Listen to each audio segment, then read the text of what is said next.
Elektabilitas pasangan Capres-Cawapres Prabowo Subianto Gibran Raka Buming Raka mengungguli dua pasangan Capres-Cawapres lainnya dalam survei Litbang Kompas. Di sisi lain, jumlah pemilih bimbang ataupun belum menentukan pilihannya juga meningkat.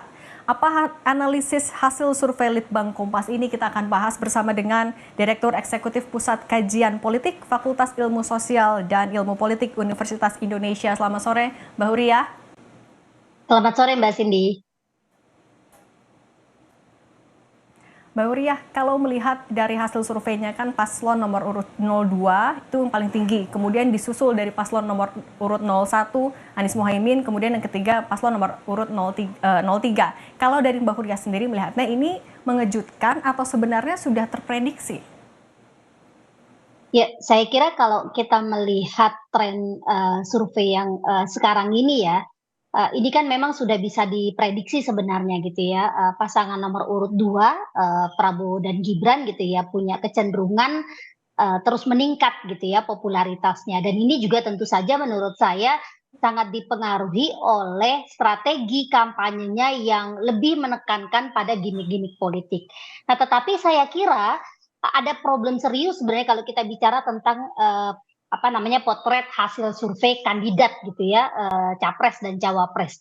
Karena potret hasil survei yang muncul gitu ya sejak beberapa bulan belakangan ini sebenarnya sangat khas gitu ya. Dia hanya memotret pada popularitas dan juga elektabilitas calon gitu ya. Dia tidak menyenggol soal apa yang seharusnya ditonjolkan yaitu programatika gitu ya dan juga apa yang sebenarnya menjadi kehendak publik gitu ya. Apa aspirasi publik yang semestinya bisa didengarkan oleh para pasangan calon gitu ya. Nah, persoalan mengenai popularitas dan elektabilitas ini kan juga tidak jelas gitu ya. Berdasarkan apa sebenarnya? Apa yang menjadi dasar misalnya hasil-hasil survei ini memetakan bahwa kandidat A, kandidat B gitu ya elektabilitasnya tinggi. Elektabilitas itu berdasarkan apa? Karena kalau kita lihat yang terjadi sekarang itu justru survei lebih banyak dimaknai dan dimanfaatkan gitu ya untuk mempengaruhi opini publik dan juga untuk mempengaruhi pemilih yang belum menentukan pilihan gitu ya. Jadi eh, apa namanya ke keinginan para kandidat gitu ya untuk menggunakan berbagai lembaga survei memotret popularitas dan elektabilitas mereka bukan lagi soal bagaimana mereka memastikan bahwa publik sudah mengetahui apa yang menjadi program-program kampanye mereka, apa yang menjadi aspirasi masyarakat, melainkan untuk mendapatkan efek bandwagon gitu ya, di mana hasil survei ketika dia dipublikasikan diharapkan bisa memberikan efek ikutan agar pemilih yang belum menentukan pilihan gitu ya bisa melihat hasil survei sebagai acuan untuk mereka menentukan pilihan nanti. Saya kira demikian Mbak Cindy.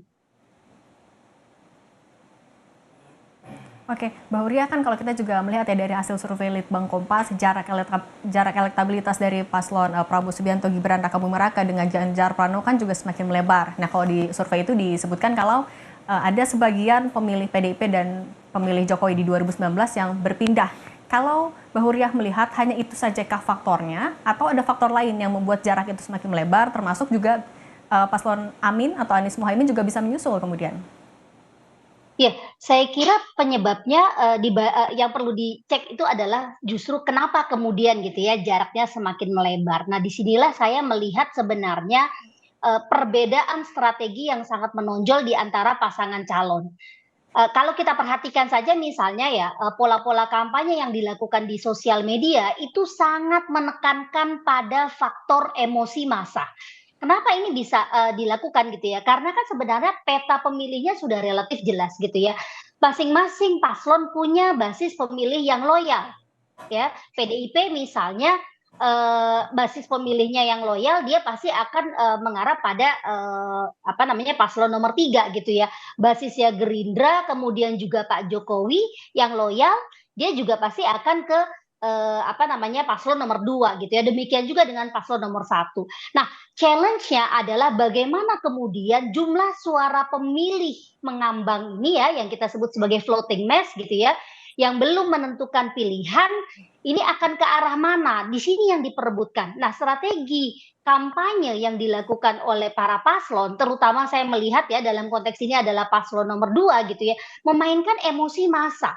Kita lihat saja di sosial media soal misalnya bagaimana apa namanya politik balas dendam gitu ya, politik sakit hati Pak Jokowi dengan Ibu Megawati dan seterusnya gitu ya. Jadi yang dimainkan itu adalah emosi massa. Ini yang meningkatkan popularitas, ini yang meningkatkan simpati publik. Jadi cara-cara untuk mendapatkan simpati publik gitu ya lewat gimmick-gimmick politik, lewat potongan-potongan video yang membuat membuat publik gitu ya merasa simpati pada kandidat tertentu, ini yang digunakan.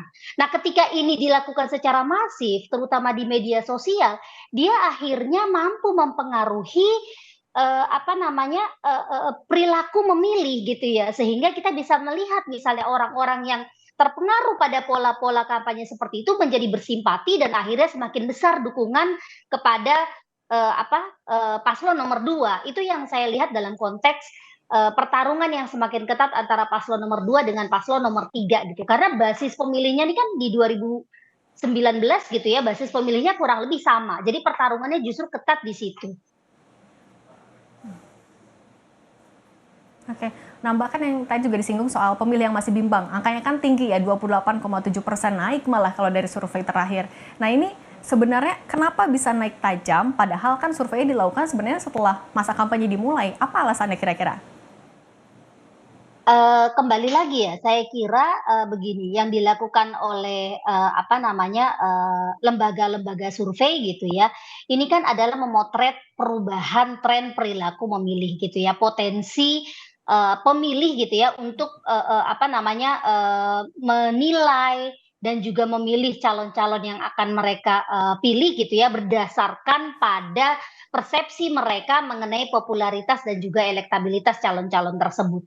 Nah, jumlah suara yang mengambang ini kan kalau kita petakan sebenarnya ada 3 ya. Yang pertama adalah para pemilih yang memang merupakan pemilih kritis yang belum menentukan pilihannya dan ingin melihat gitu ya bagaimana misalnya nanti ya di dalam debat antar paslon gitu ya, masing-masing paslon ini bisa beradu argumen. Itu yang pertama. Yang kedua, saya juga melihat para pemilih yang belum menentukan pilihannya adalah mereka yang tidak punya afiliasi politik tertentu gitu ya pada partai-partai yang ada atau kandidat-kandidat yang ada. Nah, mereka yang mudah sekali sebenarnya berubah pilihannya gitu ya.